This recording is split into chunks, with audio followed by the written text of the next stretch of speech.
Now to the military buildup that is continuing on the Korean Peninsula. The controversial U.S. anti-missile system, THAAD, is now operational. According to Yonhap news agency, the confirmation came today from the U.S. troops in South Korea. Pacific Air Forces says 2 U.S. strategic bombers made flights over the country on Monday in an apparent show of force against Pyongyang's nuclear and missile programs. And the U.S.-South Korea military drills involving the USS Carl Vinson are also continuing. The director of the Foreign Affairs Committee of China's National People's Congress, Fu Ying, has written a strategy paper on the DPRK for the Washington-based Brookings Institution think tank. The 27-page paper is intended to give readers a better understanding of the origin of the Korean nuclear issue and efforts made. Fu Ying also wants to provide some guidance for decision makers. The paper addresses 3 possible directions developments could take. She also responds to critics who ask why China doesn't do more to make DPRK stop its nuclear weapons program. She quotes a Chinese saying, "He who tied the bell should be the one who unties it," meaning that it's up to Washington and Pyongyang. Fu Ying also repeats China's proposals, the dual-track calls for denuclearization and establishing a peace mechanism. The double suspension means the DPRK stop its nuclear and missile activities and the U.S. and South Korea halt their joint drills. The DPRK's Foreign Affairs Vice Minister for U.S. Affairs, Han Song-roy, has met with Russian Ambassador Alexander Metsagora. They discussed the situation on the Korean Peninsula. The DPRK says the joint military exercises of the U.S. and its buildup of strategic assets are the root cause of the tensions. Han says his country will continue to bolster nuclear deterrence to defend its sovereignty.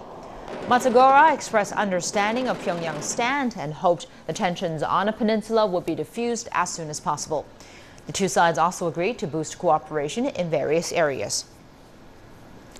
Over the Pacific to the U.S., and President Donald Trump says he would meet with the leader of the DPRK. Donald Trump said in an interview that if it would be appropriate for him to meet with Kim Jong-un, he would be honored to do so.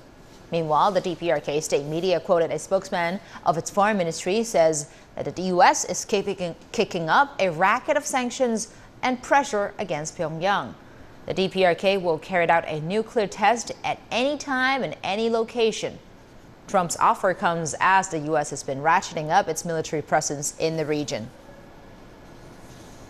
A court in Seoul has held the first preliminary hearing in the trial of former President Park Geun-hye. The Central District Court reviewed the charges brought against Park to determine future proceedings this morning.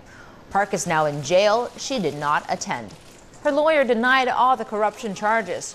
Yonhap news agency says 2 or 3 more preliminary hearings are expected before the first formal hearing around June.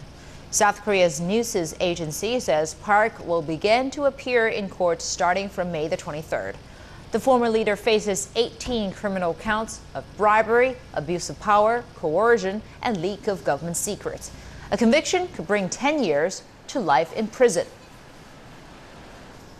Meanwhile, the 5 leading candidates to replace Park as president of South Korea are set to face off in the country's final televised debate. In the latest polls released on Sunday, Democratic Party candidate Moon Jae-in garnered approval ratings of more than 42%, with Ahn Cheon-soo of the center-left People's Party coming in second with 21%. The 2 frontrunners were followed by Hon Ju-puo of the former ruling party with 17% and Sim Sang-jeon of the Justice Party at 8%. Of course, security is a hotly contested issue in South Korea's upcoming presidential election. In particular, candidates are divided over whether to deploy the controversial THAAD anti-missile defense system. Shane Ham has more.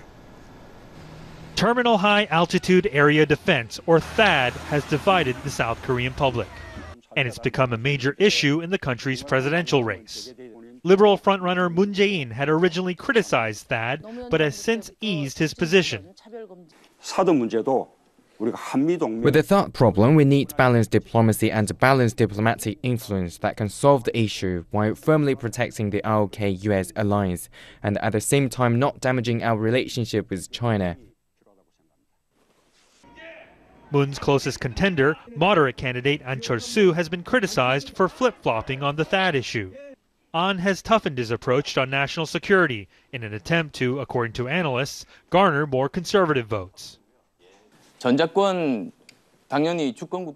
As a sovereign nation, we need to recover operational control in wartime. I'm in favor of that. But before that, we need to nurture the ability to protect ourselves on our own. More conservative candidates are very much pro-THAAD. The Padun Party's Yoo Seung-min says he would deploy more THAAD batteries if elected. But far-left candidate Shim Sang-jung is vehemently against the anti-missile system.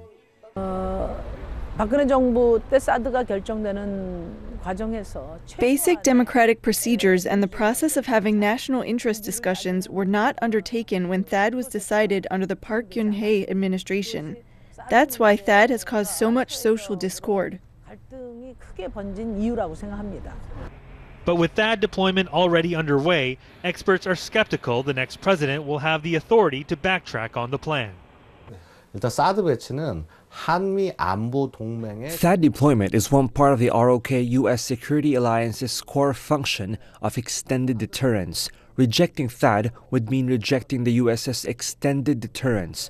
So if the next administration were to decide that, it could cause a crack in the basic confidence in the ROK-US alliance.